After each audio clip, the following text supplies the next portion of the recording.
Big boss లో entry ఇస్తే చాలు ఎలాంటి వారైనా స్టార్ సెలబ్రిటీస్ అయిపోతారు. వాళ్ళ క్రేజ్ కూడా మామూలుగా ఉండదు. కొంచెం ఎంటర్టైన్ చేసే పర్సన్ అయితే ఇంకా వెనక్కి తిరిగి చూసుకోవాల్సిన పనే ఉండదు. అలాంటి ఒక అమ్మాయి బిగ్ బాస్ సీజన్ 8 లో అడుగుపెట్టింది సోనియా. ఎక్కువ రోజులు ఉండకపోయినా హౌస్ నుంచి బయటికి వచ్చాక తన క్రేజే మారిపోయింది, తన రేంజే మారిపోయింది అనడంలో ఎటువంటి సందేహము లేదు. తెలంగాణకు చెందిన సోనియాకు ఇంతకు ముందే యాంకర్ గా మంచి గుర్తింపు ఉంది. ఆర్జీవి తీసిన 1-2 సినిమాల్లో కూడా యాక్ట్ చేసింది తను. అలా బిగ్ బాస్ 8 లోకి వచ్చి స్టార్టింగ్ లో స్ట్రాంగ్ కంటెస్టెంట్ అనిపించుకుంది. కానీ నిఖిల్ పృథ్వీ నడిపిన లవ్ ట్రాక్ వల్ల చాలా నెగటివిటీని తెచ్చుకుంది.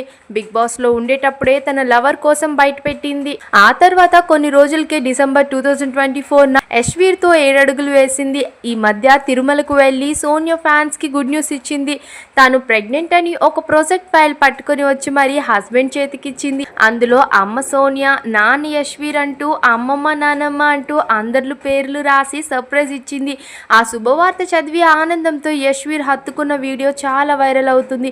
ఈ వీడియో చూసి ఫ్యాన్స్ కూడా కంగ్రాచులేషన్స్ చెప్తున్నారు. మా ఛానల్లో అప్లోడ్ చేసే వీడియో మొదటిగా మీకే రావాలి అంటే మా ఛానల్ని వెంటనే సబ్స్క్రైబ్ చేసుకోండి. పక్కనే ఉన్న బెల్ ఐకాన్ని కూడా క్లిక్ చేసేయండి. అండ్ మీ అభిప్రాయం ఏంటో కామెంట్స్లో తప్పకుండా చెప్పేసేయండి.